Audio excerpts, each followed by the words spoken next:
Setiap hari di Istana Bogor, Presiden Jokowi ternyata menerima laporan rahasia atau laporan intelijen terkait perkembangan terbaru dinamika politik, ekonomi, sosial, hingga keamanan.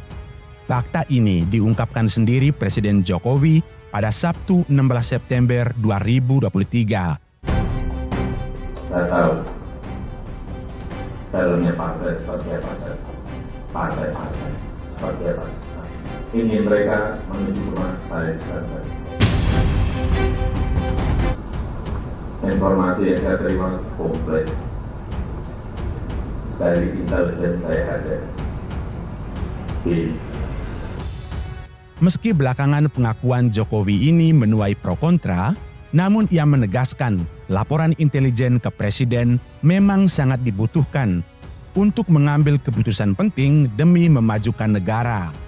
Salah satu operasi intelijen yang menyelamatkan Presiden Jokowi terkuak dalam cerita mantan Komandan Pas Pampres Muhammad Hasan. Andai saja saat itu tak ada operasi intelijen, maka hampir pasti nyawa Presiden berada dalam ancaman. Beginilah cerita lengkapnya.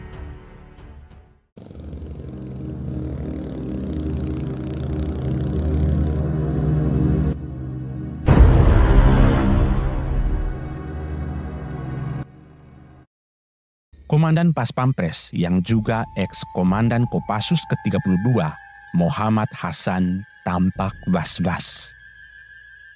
Perasaan itu juga dialami oleh rombongan Presiden Jokowi yang siap membelah belantara menyusuri jalan Trans Papua. Meski sudah diwanti-wanti akan situasi keamanan yang kurang kondusif di daerah itu, Presiden Jokowi tetap ngotot untuk meninjau jalan itu menggunakan motor trail. Hasan yang besar dari Korps Komando Pasukan Khusus atau Kopassus mengerti bahwa jalur yang ia lalui bersama Jokowi merupakan jalur rawan akan Tentara Pembebasan Nasional Papua Barat Organisasi Papua Merdeka. Pengalamannya saat beroperasi di Papua membuat Hasan sanggup memetakan daerah rawan OPM di sana. Situasi inilah yang membuatnya was-was dan sedikit cemas akan keselamatan Presiden Jokowi. Saya mengendarai kendaraan motor trail dengan Pak Jokowi dari Bamena ke Habema. Dan saya tahulah daerah itu karena saya pernah bertugas di Papua dan sangat rawan, kata Hasan dalam acara peluncuran buku berjudul Menjaga Jokowi, Menjaga Nusantara pada Rabu 26 Juli 2023 petang. Namun meski sudah diperingatkan akan bahaya yang akan terjadi, Presiden Jokowi sudah bertekad bulat. Dia menaiki motor trail berwarna hitam dengan plat nomor RI1. Saya hanya ingin pastikan jalan yang dibangun benar-benar ada. Jangan sampai hanya di groundbreaking jalannya nggak ada, kata Jokowi kepada ex-Kapolri Tito Karnavian dan ex-Panglima TNI Gatot Nurmantio. Apa yang ditakuti Komandan Pas Pampres itu pun terjadi.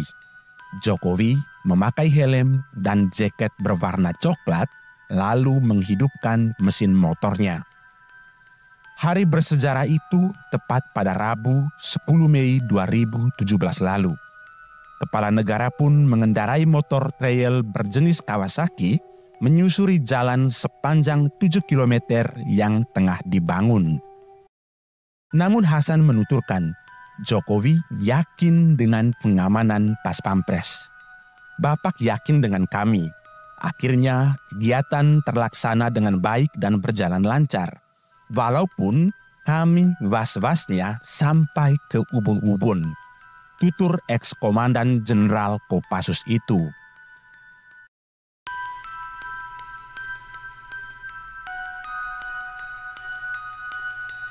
Sebelum hari H kunjungan Presiden ke Bamena, Muhammad Hasan sudah berkomunikasi dengan Komandan Satuan Tugas Sandi Yuda Kopassus yang tengah bertugas di Papua.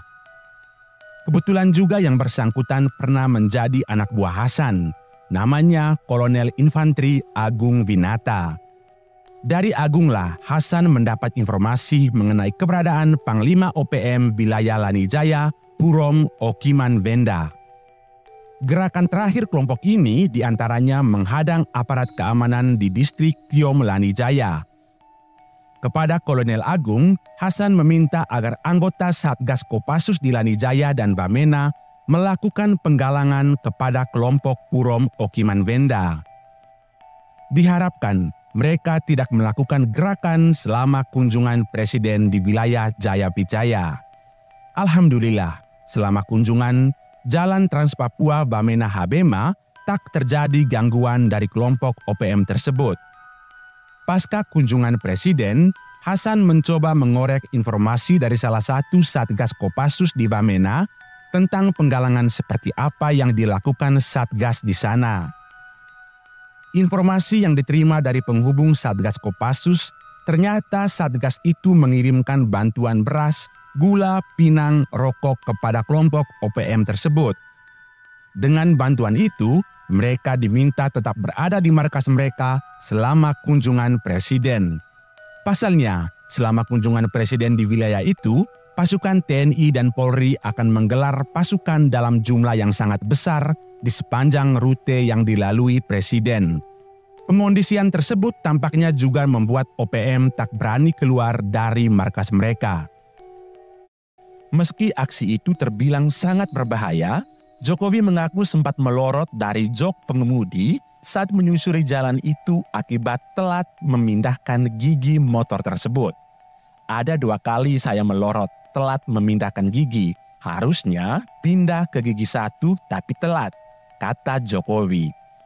Jokowi bercerita jalan yang dilewatinya memiliki kesulitan untuk dilintasi.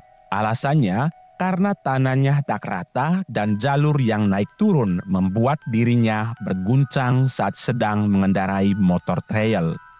Ketika ditanyakan apakah dirinya memakai rompi anti peluru, Jokowi menyatakan dirinya tak memakai rompi anti peluru saat mengendarai motor trail.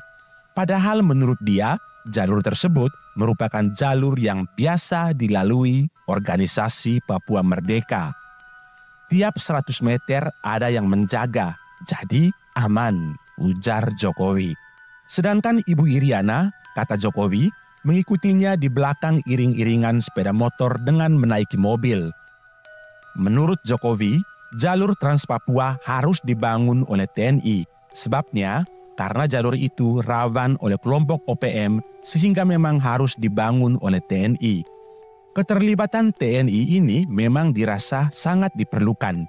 Dengan medan yang berada pada ketinggian sekira 3.200 meter di atas permukaan laut, menjadikan peranan mereka sangat krusial. Adapun ruas jalan yang disusuri oleh Presiden beserta rombongan merupakan salah satu ruas dari sekitar 4.300 km Trans Papua yang sedang dalam proses pembangunan kala itu.